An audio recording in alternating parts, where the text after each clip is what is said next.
Bom, pessoal, boa noite a todos. Prazer estar aqui de novo. O tema de hoje é esse livro aqui, ó, Frankenstein, da Mary Shelley. Provavelmente todo mundo já conhece, já ouviu falar pelo menos a história. Essa é uma história bem disseminada na cultura popular, principalmente porque o chamado monstro no livro, ele caiu na cultura do Halloween. Então é bem disseminado entre todo mundo sabe. O monstro, que ele é formado por pedaços de corpos, então isso é bem conhecido. Eu vou tentar separar o formato de formação hoje. Vou primeiro falar sobre a história, que a história é bem simples, tá? É um livro muito aclamado aí na cultura pop, inclusive entre os autores mesmo. Só que a história em si é muito simples, não tem complexidade nenhuma. E depois eu vou falar sobre essa edição do livro, que eu achei muito boa. Vou tentar aplicar a minha visão simbólica sobre o livro, que eu acho que é isso que é o interessante a você fazer um livro de literatura, e algumas percepções minhas. E depois a gente vai para a resenha, né, que é a parte legal. Começando com... E também vou comentar um pouco sobre o período histórico que esse livro foi escrito, que é bem importante, principalmente por causa da autora. Vocês vão entender o porquê. Mas enfim, vamos começar então pela história em si do livro. A primeira coisa que eu tenho que ressaltar a todos é que Frankenstein não é o nome do monstro. O monstro, na verdade, do livro, que é aquela criatura, ela não tem nome. Cada hora do livro, o narrador da história vai estar se referindo a ela com um nome: monstro, criatura. O Frankenstein em si é o nome do criador, que é um doutor, um médico da época. E ele não colocou nome na sua criatura. A história vai contar que desde cedo o Frankenstein, que é o doutor, ele sempre teve vou assim dizer, um espírito do gênio pipocando em si, que é muito bom ter isso. Sempre é muito bom ter esse espírito do gênio na pessoa. Inclusive, se alguém aqui tiver, corra atrás, porque é muito raro. E isso tem que ser exposto. Se você sentir que você tem algo a ensinar ao mundo, vale a pena você correr atrás disso. E ele desde cedo, ele é contado no livro que ele vê uma tempestade e ele começa a se apaixonar por coisas assim, pela tempestade. É aí que dá a entender que a forma que ele consegue achar de dar vida a algo morto vem do raio, mas na verdade isso também não é explícito. Ele deixa tudo a entender, porque tem uma hora que ele usa até a palavra fagulha da vida, então não raio da vida, então não deixa claro, porque com o final do livro de forma traumatizante, isso aqui seria, para Aristóteles, seria classificado como uma tragédia. Tragédia para Aristóteles seria uma história que não acaba bem.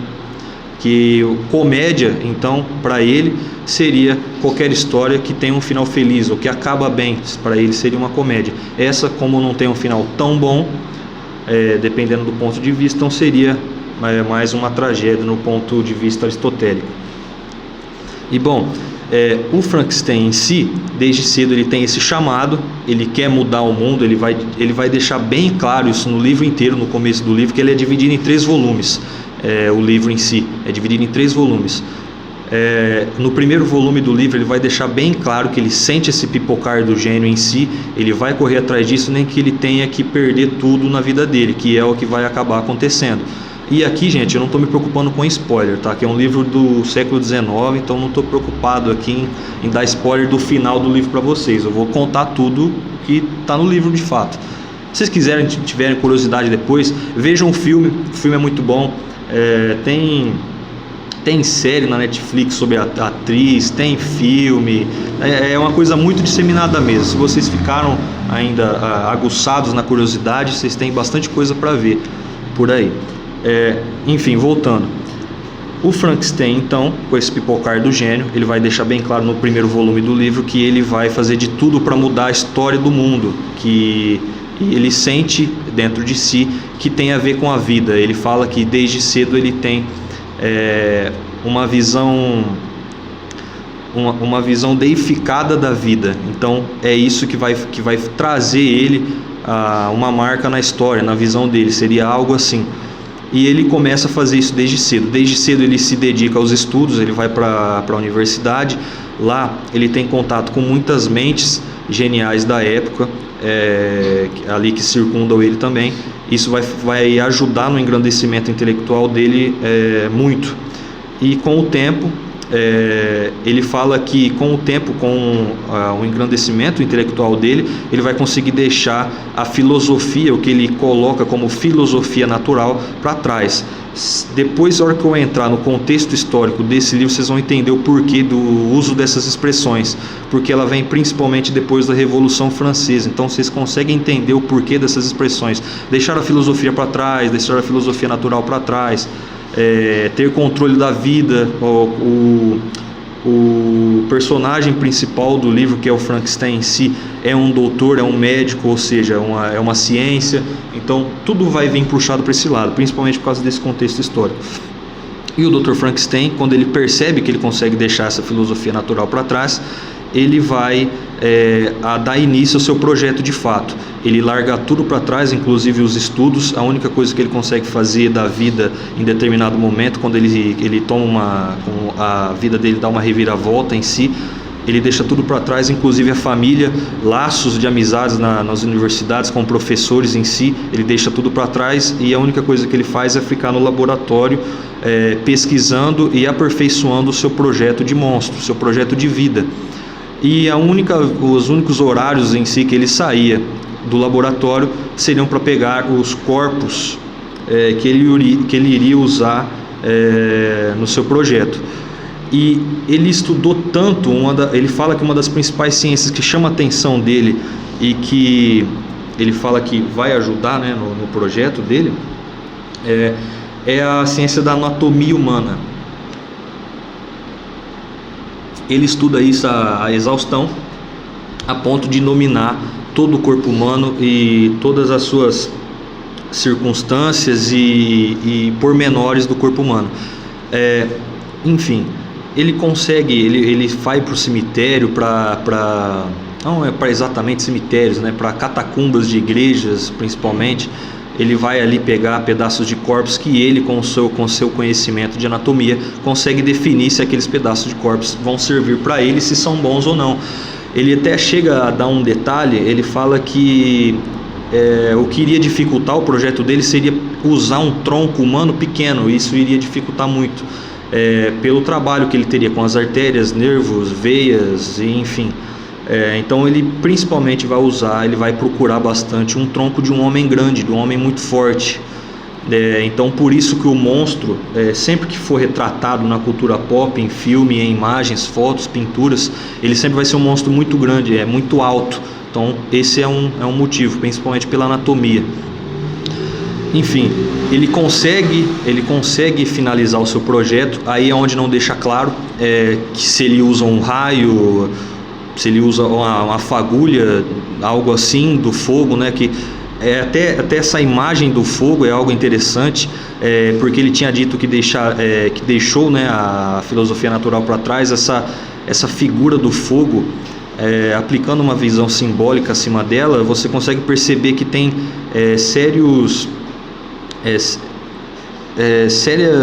uma visão indireta, né, sobre o fogo, que reflete a Heráclito, que os filósofos pré-socráticos, o Heráclito ficou conhecido como o filósofo do fogo, porque ele achava que o fogo explicava tudo.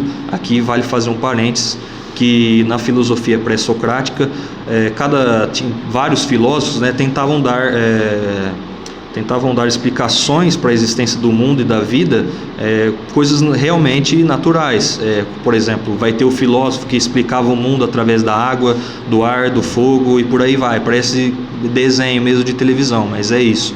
E o Heráclito tinha essa visão do fogo, né? Que do fogo veio o mundo, ele que transformava a matéria e transformava o mundo à nossa volta. Por isso que constantemente você olha à sua volta e você vê mudanças à luz do dia. Então, para ele, o fogo era essa causa. Então, tem aí referências diretamente a Heráclito. Então, voltando à história do Frankenstein, ele consegue então finalizar o seu projeto, né, que é a criação do monstro. e ele se dedicou tanto a sua vida inteira até aquele momento, única e exclusivamente para aquele momento, que era conseguir na anatomia do ser humano, conseguir formar ali pedaços de corpos, um corpo só, e dar vida a ele. Ele não pensou nada além disso. E quando eu digo ele não pensou nada além disso, eu quero explicitamente dizer que ele não pensou nada do que ele faria depois disso. Por exemplo, se a criatura desse certo de ele criar a vida, o que ele faria depois? Não pensou nisso. De propósito, se ele iria repetir aquilo ou não, ele não pensou nisso. O seu único pensamento em si é conseguir criar a vida, para mudar a história da humanidade, colocar seu nome na história. Era isso que ele pensava. Então, ao dar vida à criatura, ao abrir os olhos, ele descreve de uma maneira até poética o que acontece, que a hora que ele dá vida ao corpo, ele percebe que o sangue começa a percorrer as veias do corpo, e ele vê aquilo. Então o corpo começa a ter cor aos poucos, e até a criatura abrir os olhos. Naquele momento que a criatura abre os olhos, ele está de cara, ele dá realmente de cara com o projeto de vida dele, e ele se dá conta de que o que ele acabou de fazer foi a maior cagada da vida dele. Não tem outra palavra para falar. Ele acabou de fazer uma enorme cagada. Ao se dar conta, ele, feito uma criança mimada, ele não tenta conversar com a criatura, ou talvez rever outra maneira, tentar remediar. Ele simplesmente encara um problema. Aí você pode até perceber uma personalidade fraca do doutor, por mais que ele na história fosse um gênio, uma personalidade muito fraca. Ele percebe que ele fez uma cagada e simplesmente vai embora. Ele deixa a criatura lá no laboratório dele, que acabou de ter vida, deixa ela lá no laboratório e vai embora.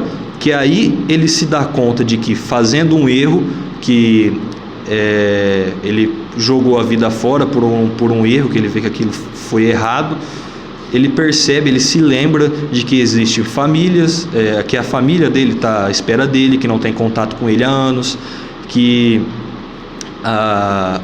o pai dele, principalmente, vai falar bastante do pai dele, principalmente porque o pai não é uma figura assim que se está distante dele, é uma figura que está sempre muito presente, se preocupa bastante com ele.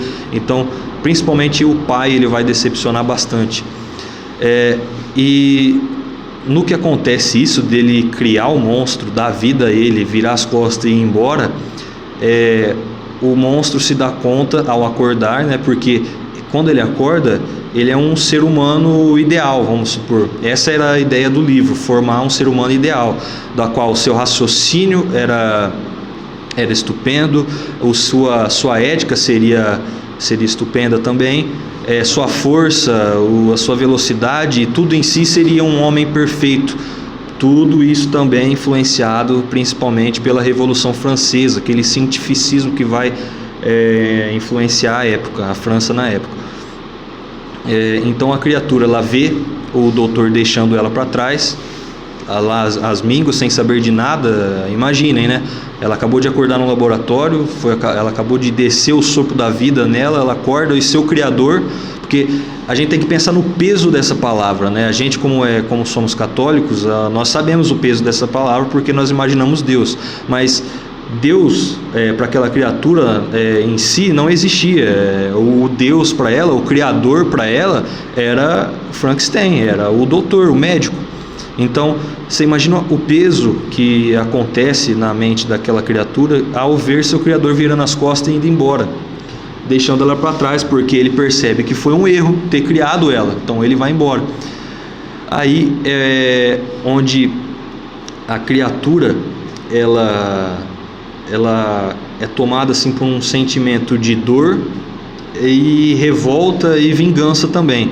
Ou seja, querendo colocar de maneira indireta no monstro que ele seria algo bom, mas o contexto, o social o corrompe. Então aquela ideia do Rousseau, depois eu vou tentar tratar um pouco disso, não vou querer me estender muito. Então ele se corrompe então com essa virada de costa do Frankenstein que ele dá na criatura. Ele se revolta, ele busca vingança. Qual a maneira? Que a gente tem que imaginar realmente igual uma criança mimada. Que uma criança vai fazer para chamar a atenção do pai? Provavelmente vai fazer algo errado, ou que é intuitivamente, ou talvez às vezes sem querer. Pode ver, uma criança quando quer chamar a atenção do pai e da mãe, ela vai arranjar um jeito de quebrar alguma coisa.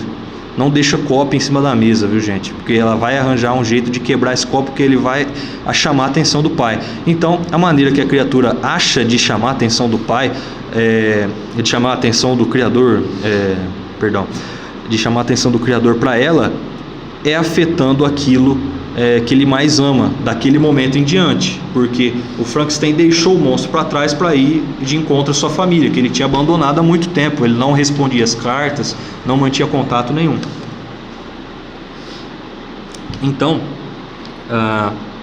ele vai e mata o irmão mais novo do Dr. Frankenstein, que era uma criança.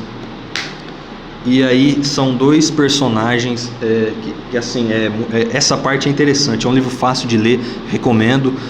Vai dar sono uma hora no livro, com certeza vai dar sono uma hora, principalmente quando vai contar a visão da criatura, do monstro em si.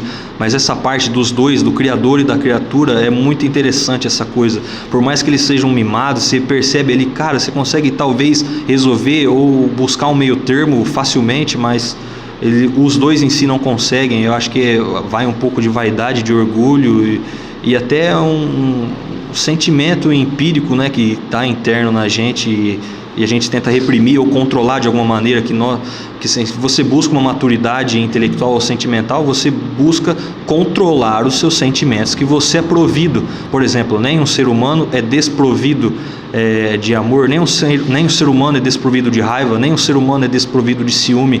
Todo ser humano é provido por esses sentimentos. O que você vai fazer, o que uma pessoa consegue fazer de uma pessoa para outra, são controlar esses sentimentos, controlar os gatilhos, né? Os chamados gatilhos na psicologia. Então, a maneira que o monstro conseguiu de chamar a atenção do seu criador foi assassinando seu irmão mais novo. Aí vai dar uma sequência de assassinatos, que é bom lembrar que esse livro é um conto, principalmente de terror. É lógico, se vocês forem pesquisar, cada um vai falar uma coisa. É o livro que começou a ficção científica, começou, sei lá, ficção científica, conto de terror, horror, mas em si é assim, tem um pouco de tudo nesse livro aqui, mas enfim, aí vai dar o sentimento, né, de terror e horror que é agregado a esse livro. Ele vai colocar na maneira nos assassinatos que acontecem, né? Um assassinato em série. A criatura vai conseguir matar o irmão mais novo, um assassinato que causa bastante impacto no decorrer do livro, e depois quem vai ser o culpado pelo assassinato da criança, que é o que você pensa intuitivamente. Se uma criança é assassinada, uma coisa que escandaliza, alguém é culpado. Então, ou seja, vão procurar esse culpado. E o culpado que surge à luz das autoridades, surge à luz da família, seria a empregada, a cuidadora da família, que deveria, entre aspas, estar de olho na criança durante o dia, e ela não conseguiu ficar de olho na criança e ela apareceu morta. Então a empregada vai ser acusada de assassinato, ela vai ser julgada, até vai ser julgada culpada pelo assassinato, e o Frankenstein, que está vendo tudo aquilo, ele que é um membro da família, ele intuitivamente sabe que a criatura foi quem matou o seu irmão mais novo. Ele não fala nada, ele deixa simplesmente o caos acontecer na família. Ele vê os seus laços familiares derreterem aos seus olhos. Ele vê o seu pai enrubescer de depressão ao ver a família desmoronar.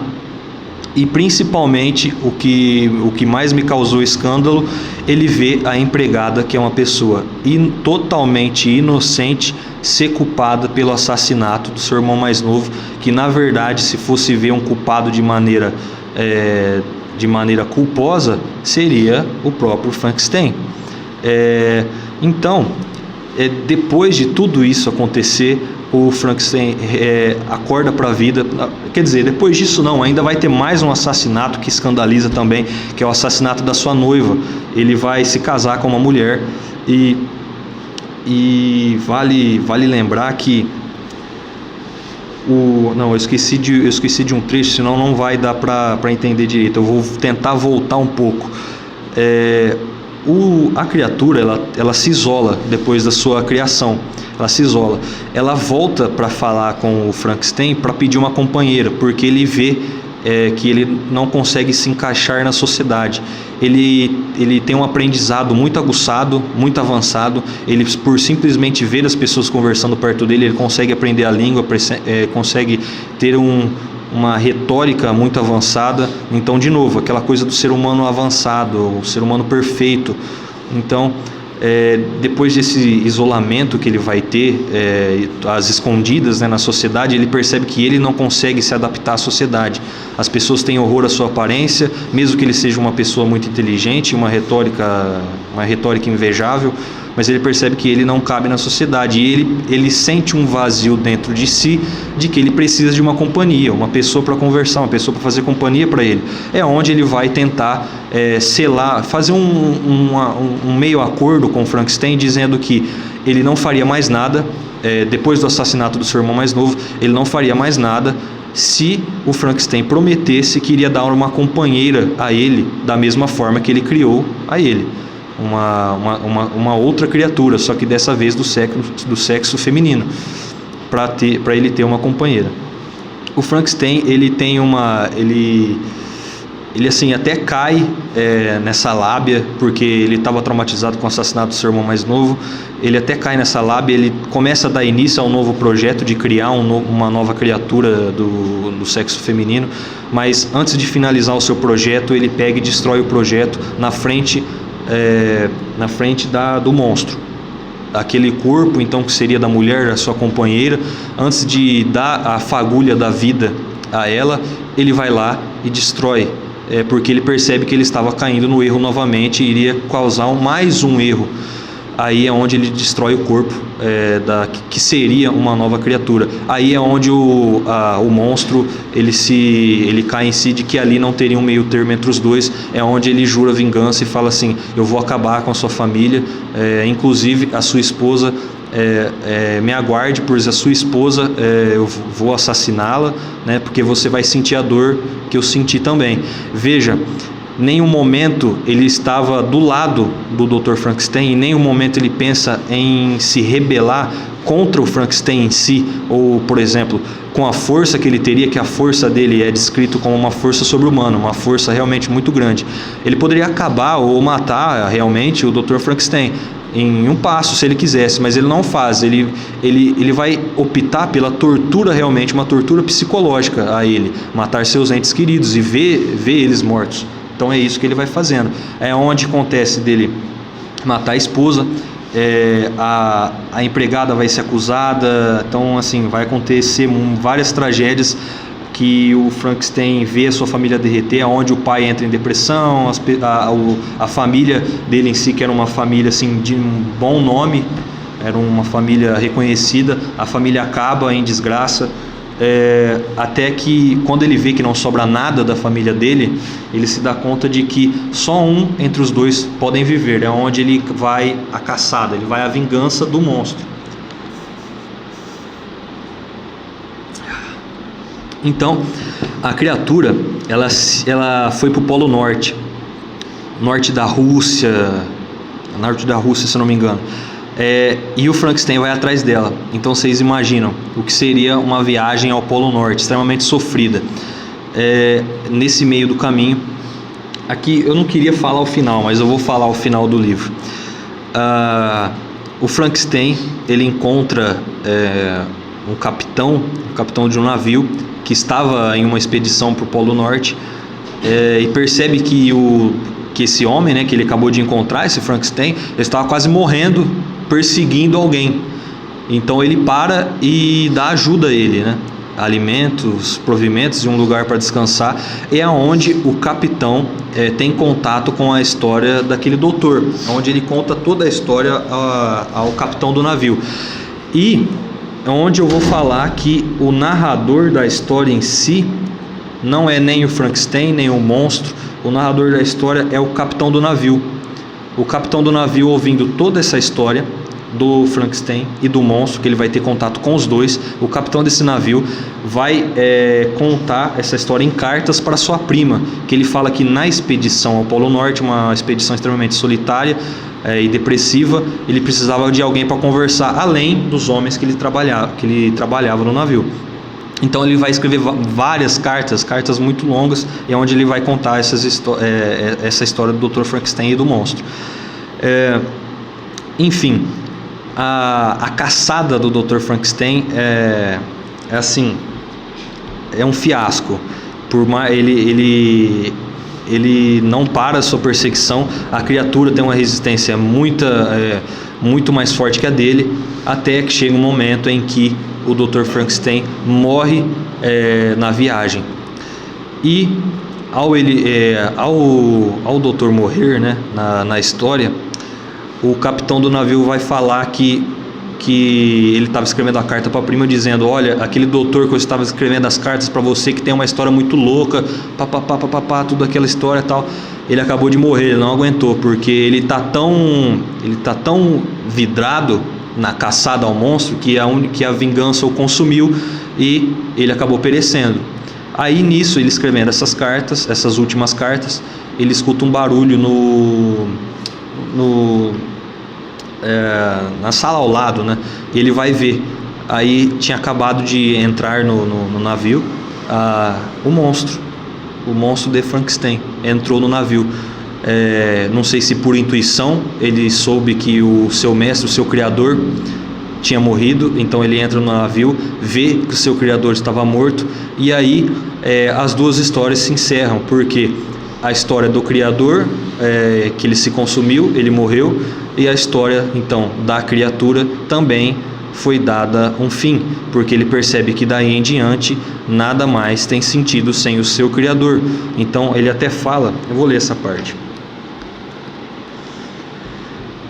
Ele até fala: mas em breve, bradou ele, com um solene e triste entusiasmo, estarei morto, e o que sinto agora não mais será sentido.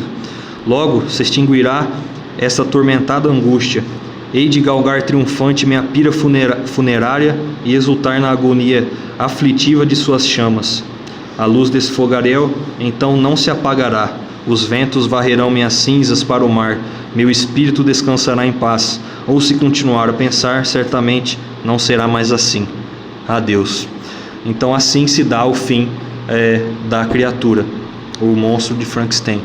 E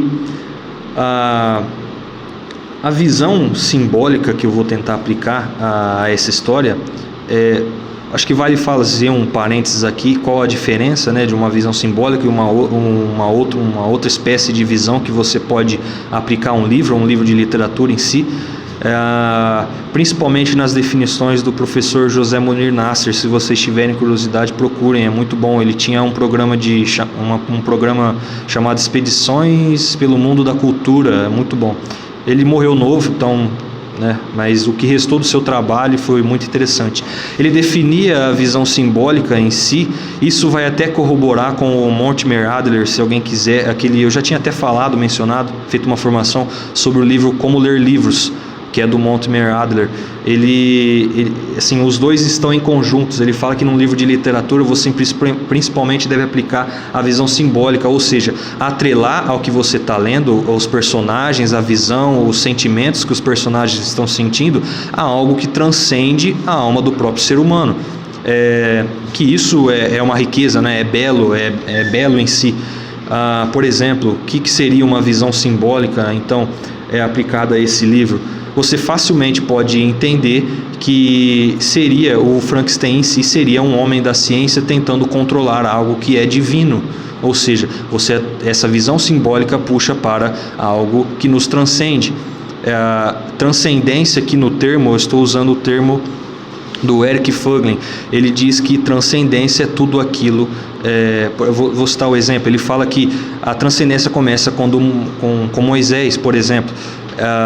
Quando Deus aparece para Moisés falando assim, olha, dizem para aquelas pessoas pararem de louvarem os animais, aquelas divindades, que eu sou apenas um Deus. Então, naquele momento, um Deus que não pertence àquele mundo de forma visual, de forma concreta, como um animal, que as divindades antigamente eram, né, animais.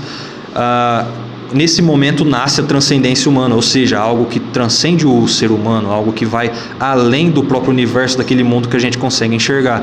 Então, essa visão simbólica tenta puxar, tenta atrelar a literatura em si a tudo aquilo que transcende. No caso de Frankenstein, a gente vê o doutor, que seria um cientista. Hoje em dia, você usar a palavra cientista é bem complicado, que ela tá carregadíssima de ideologia. Por quê? Porque criou-se uma falsa disputa entre ciência e religião. Então, o Frankenstein, que seria um cientista, ele tenta controlar o dom da vida, que seria algo divino. É até interessante porque no subtítulo, na verdade, do livro, vem escrito Frankenstein ou o Prometeu moderno. O que seria o Prometeu? Prometeu, se vocês lembram, talvez vocês tenham escutado na escola ou de relance, o Prometeu seria um titã na mitologia grega que detém o fogo. O fogo na mitologia grega era um poder divino. E o Prometeu, ele rouba o fogo dos deuses e leva a esse fogo aos seres humanos. E Zeus, quando fica sabendo que Prometeu levou o fogo ao ser humano, que era um poder divino, ele fica putaço da vida e leva o Prometeu a um dos piores castigos narrados na história grega, que é aquela história de ser acorrentado numa montanha. Todo dia vinha uma águia, comia seu fígado, no outro dia o fígado se regenerava, a águia voltava no outro dia, comia de novo, e aí por ad eterno. Então seria um dos castigos, um dos piores castigos. Por quê? Porque você está entregando um dom divino a um ser humano. E por que existe um problema nisso? Por exemplo, qual seria o problema se a ciência do dia para a noite aí, talvez amanhã, talvez daqui 10 anos, 20, 30 anos, talvez a ciência consiga fazer isso? Qual que seria o problema? O problema de você ter o controle e eu conseguir replicar o poder divino é que você não tem a sabedoria divina. Então é algo muito diferente. Por exemplo, você imagina o quão sábio você tem que ter para conseguir reger a sabedoria sobre a vida? O Frankenstein em si não teve, em nenhum momento ele teve. A sua mente, como a mente de um ser humano, foi extremamente limitada. Ele não calculou o que poderia acontecer ou não até o fim de suas circunstâncias. Então acabou dando cagada, é essa a palavra. Então essa visão simbólica é muito interessante. Tem esse lance do fogo, né, do fogo do Prometeu, que pode estar ali de forma indireta a Heráclito, da filosofia pré-socrática. Então é bem interessante a visão simbólica que você pode aplicar a esse livro, né? E o contexto histórico, aí eu vou só falar um pouco do contexto histórico sobre a edição do livro, depois a gente parte para a resenha. O contexto histórico dessa época, esse livro foi escrito no começo do século XIX. Então a Revolução Francesa tinha acabado de acontecer. Um pouco antes, uns 30 anos antes, tinha acabado de acontecer a Revolução Francesa. Ou seja, toda aquela história de abolir a religião, trazer de volta a lógica humana, que seria a ciência, que a ciência seria o conhecimento de fato, né, do ser humano, e não a teologia, a filosofia, como o mundo vinha se construindo. Aí, antes eu tinha dito que existe uma falsa rivalidade entre ciência e religião. Por quê? Porque a religião em nenhum momento ela tenta se contrapor à ciência, porque são áreas diferentes. Por exemplo, qual que é o intuito base de uma área da ciência? Por exemplo, a matemática. É a experimentação. Na química também, experimentação. Você consegue replicar, experimentar e fazer novamente em laboratório, fazer novamente em loco. Ou seja, como você vai conseguir replicar a existência de Deus em si? Vocês estão entendendo o tamanho do dilema? Como que a ciência consegue explicar a existência de Deus? Como que ela seria capaz de replicar isso em laboratório ou em loco, em algum sentido? Não. Essa área não pertence, não é que não pertence, ela não tem meios para isso. Você simplesmente jogar fora a filosofia, a teologia que o ser humano vem vem desenvolvendo há pelo menos 2.500 anos, você jogar todo fora esse conhecimento, é você tentar começar do zero, você tentar andar sem nenhuma das pernas, sabe? É algo inimaginável. Por exemplo, mas se Deus não é provado matematicamente, então ele não existe. Mas espera aí, prova matematicamente para mim que o ser humano é provido de sentimentos. Prova matematicamente para mim que Deus que eu sou provido de sentimento de vingança, amor, ciúme, entre outros. Não tem como. Por quê? Porque a matemática não pertence a essa área de estudo, ela não tem meios para isso. Agora, que tem esse anseio, né, na Revolução Francesa principalmente, que afundou a França. A França nunca mais teve uma identidade. A gente que está fora da França, a gente consegue perceber essa identidade da França. A gente do Brasil consegue perceber uma certa identidade da França, mas o povo da França em si, a gente vê que eles estão, às vezes, em certos sentidos, mais perdidos que a gente. No sentido da fé, pelo menos, a França, a gente tem que lembrar que a França é um país criado pela igreja. A França é um país criado pela igreja. Então, assim, a gente vê que onde acontecem os atentados é na França, onde as igrejas são queimadas é na França, principalmente na França. Então, assim, essa Revolução Francesa jogou a França num limbo que ela não conseguiu sair até hoje. Então, vai ter toda essa ideologia, principalmente no livro, e também por causa da autora. A autora é a Mary Shelley. Ela é conhecida... Acho que assim, ela não tem só esse livro, mas se você me falar qual livro ou outro que ela escreveu, eu não sei. O livro que eu conheço dela é esse. Mas ela é uma autora de vários livros. Ela ganhou esse sobrenome, o sobrenome dela não é Shelley, né, na verdade. Ela pegou esse sobrenome porque ela se casou com Percy Shelley. Percy Shelley é um poeta bastante conhecido daquela época, do século XIX. Bastante aclamado por alguns, por mim não. Os pais da Mary Shelley, vocês vão reconhecer o nome, pelo menos de uma delas, que é a Mary Wollstonecraft, que é uma das primeiras feministas que vai ter na história. Se eu não me engano, a Juliana citou isso numa das primeiras formações que ela deu sobre o feminismo. Ela vai falar sobre essa mulher, os absurdos que ela escrevia. Então, a Mary Shelley, ela é filha dessa Mary. Então, ela vai ter fortes influências feministas na sua criação, e também pelo pai. O pai dela era o Godwin, que era um escritor revolucionário, muito influenciado pelo Rousseau. O Rousseau é o criador da tese do bom selvagem. A pessoa nasce bom, toda pessoa é boa, mas o contorno corrompe. Então, se a pessoa é má, é culpa da sociedade. Se o bandido cometeu um assassinato, ele não deve ser preso, não deve ser sentenciado, porque a culpada é a própria sociedade que deixou ele à míngua. Então, essa vai ter fortes influências indiretamente, porque o Rousseau influenciou diretamente o pai da Mary, e o pai da Mary influenciou muito a ela, né? E a mãe também. Então, tiveram essas fortes influências. A edição do livro, essa aqui é da Penguin. Eu recomendo bastante, somente por um problema. Ela tem tantos adendos que pode dificultar na hora da leitura. Por exemplo, se alguém for ler essa mesma edição, eu recomendo pular direto para o livro, porque ela vai contar a história de quando foi que a Mary escreveu o livro, que ela se juntou o ano que ela escreveu esse livro é conhecido como o ano que não teve verão, por causa de um vulcão lá que entrou em erupção, e a Europa em si ficou o ano inteiro em inverno. Então ela ficou reclusa com outras pessoas numa mansão até ela escrever o livro. Vai contar essas histórias, vai contar aqui no final do livro as histórias que todas as pessoas que estavam com ela escreveram, os contos, né? Então, assim, eu recomendo, se vocês forem ler essa mesma edição, pularem diretamente para o livro e depois ler os adendos, os apêndices, as introduções, porque eu acho que isso pode influenciar na sua visão. E o Montgomery Adler também fala isso no livro Como Ler Livros, não deixar influenciar na sua leitura. Você jamais deve começar a ler um livro pensando que você vai discordar dele. Na verdade, deveria ser o oposto.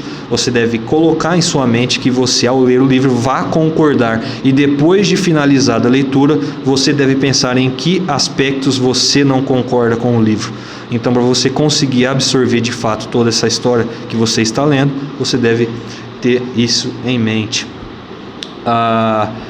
Sobre os filmes, séries que tem sobre a Mary,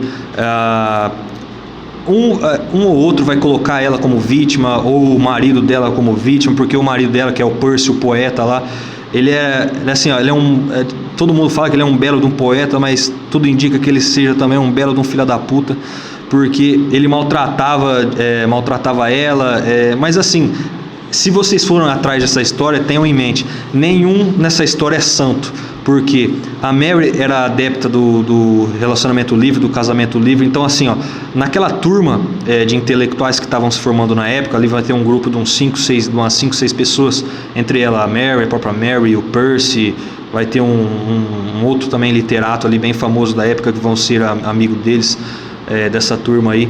Então assim, todos eles vão ser revolucionários em algum sentido. Tanto a Mary também era revolucionária no casamento, achava que o relacionamento tinha que ser aberto mesmo. O Percy, o marido dela, também achava que o relacionamento tinha que ser aberto. Então era aquela loucura, o relacionamento deles era muito ruim, os dois viviam brigando, teve muito atrito por causa disso. O relacionamento dela com o pai também era pior ainda, porque o pai culpava ela pela morte da mãe, que morreu no parto. Então assim, ó, foi uma tragédia, mas ali não tem santo em si, por mais que todas essas pessoas sofreram, né? Se vocês forem ler as introduções, todas as pessoas sofreram, principalmente a Mary, mas tem nenhum santo nessa história, tá? Todos eles eram revolucionários e todos eles cavavam a própria cova, vamos se dizer assim. Eu não sei se ficou muito longo, mas vamos encerrar aqui pra gente ir trocando ideia e partir para a resenha. Se ficou alguma dúvida,